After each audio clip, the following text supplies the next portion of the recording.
So hello guys, good morning, Radhe Radhe. তোমরা সবাই কেমন আছো? আশা করছি তোমরা সবাই খুব ভালো আছো, আমিও আছি।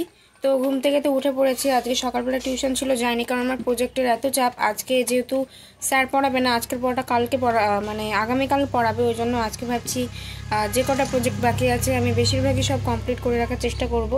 আর এমনিতেও টিউশনে গিয়ে তো চ্যাপ্টার সব শেষ, আগের সব গ্রামারগুলো একটু রিভিশন হচ্ছে। তো আমার তো খাতাতে রয়েছে, আমি বাড়িতে বসে রিভিশন করতে পারবো, মানে না গেলেও চলবে। ওই জন্য আজকে টিউশনে যাইনি, তবে সামনের সপ্তাহ থেকে যাবো আবার। তো চলো ব্লগটা শুরু করছি এখন থেকে, সবাই দেখতে থাকো, সঙ্গে থাকো, আশা করছি ভালো লাগবে। বিছানা সবে গোছালাম।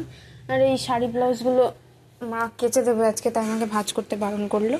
তো বারান্দাটা একটু নোংরা রয়েছে, খেয়ে উঠে তারপরে আমি ঝাড় দেবো। আর বাইরের বিছানাটা তোলাও হয়ে গেছে, তো এটা এখানে রেখে দিই, মাটা কেচে দেবে। গোপুসোনা কি করছে দেখে নাও তোমরা। এই যে আমার গোপুসোনা দেখো কি সুন্দর বসে আছে। আজকে কিন্তু পুজো হয়নি, পুজো করতে হবে, ঝটপট তাড়াতাড়ি করতে হবে সব কিছু। সকালে কিন্তু ভোগ দেওয়া গপুকে হয়ে গেছে, গপু খেয়েও নিয়েছে। সো গাইস, এখন দেখো আমরা খেতে বসে পড়েছি। এখন প্রায় 10টা কি 10:30টার মতো বাজে। দেখো সকালবেলা হয়েছে সাদা ভাত, কচু আলু দিয়ে একটা ঝোল ঝোল টাইপ ঝোল করেছে। ওটা পরক্ষণে আবার শুষে নিয়ে ওটা আবার গামাখা হয়ে যাবে।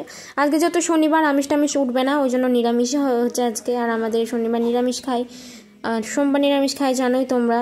এখন যদিও খাওয়া হচ্ছে না, আগে খাওয়া হতো। এখন শনিবারটা আমাদের মানে বাবা মা ছোটো থাকতেই পালা হয়, তো ওটা মানে হয়ে আসছে সেই যুগ যুগ ধরে, তাই। আর মা ওখানে পাঁপড় ভাজা করছিল, আলুর পাঁপড়, তো সেটাই ভিডিও করছিলাম, তো তোমাদেরকে দেখাচ্ছি আলুর পাঁপড়টা। এই আলুর পাঁপড়টা না অনেকটা আলুর চিপসের মতো দেখতে।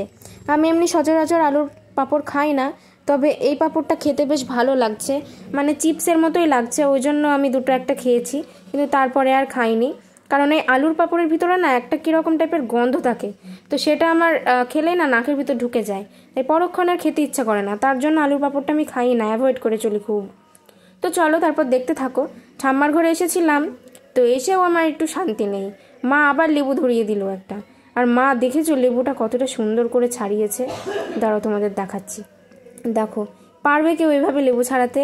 মা কিন্তু ফার্স্ট টাইম এইভাবে লেবু ছাড়ালো। দেখে তো মাকে বলছি, মা লেবুটা ভাঙতে হবে না, তো আমি শোকেসে সাজিয়ে রাখি, খুব ভালো লাগছে দেখতে। তো সত্যি শোকেসে সাজিয়ে রাখার মতোই হয়েছিল। তো এই যে এখন কিন্তু মা দেখো হঠাৎ করে তালের বড়া ভাজছিল।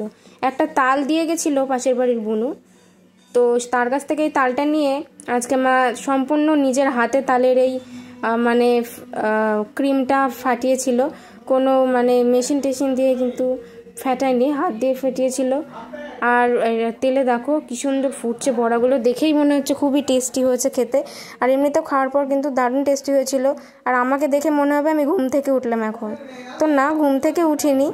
আমি অ্যাকচুয়ালি স্নান করতে যাবো বলে মাকে বলছিলাম যে গামছা কোথায় আছে। দেখো 12টা বেজে গেছে, পুজো দিতে হবে, ঠাকুরকে ভোগ দিতে হবে। এই ঘরও মোছা হয়ে গেছে, রান্নাঘরটাও মোছা হয়ে গেছে, তোমরা দেখে বুঝতে পারছো।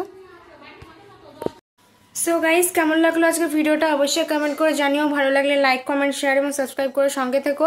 দেখা হচ্ছে নেক্সট ভিডিওতে। আর কালকে তো মানে আগামীকাল হলো শুভ মহালয়া, তো পুজো রেশ, মহালয়ার 1 সপ্তাহ পরেই হচ্ছে ষষ্ঠী, তো বেশ আনন্দ হচ্ছে। কিন্তু পুজো আসা না, পুজো এসে গেছে এই জিনিসটা ভালো লাগে, কিন্তু পুজো এসে কিভাবে যে 5-5টা দিন কেটে যায়, আবার সেই একটা বছরের অপেক্ষা।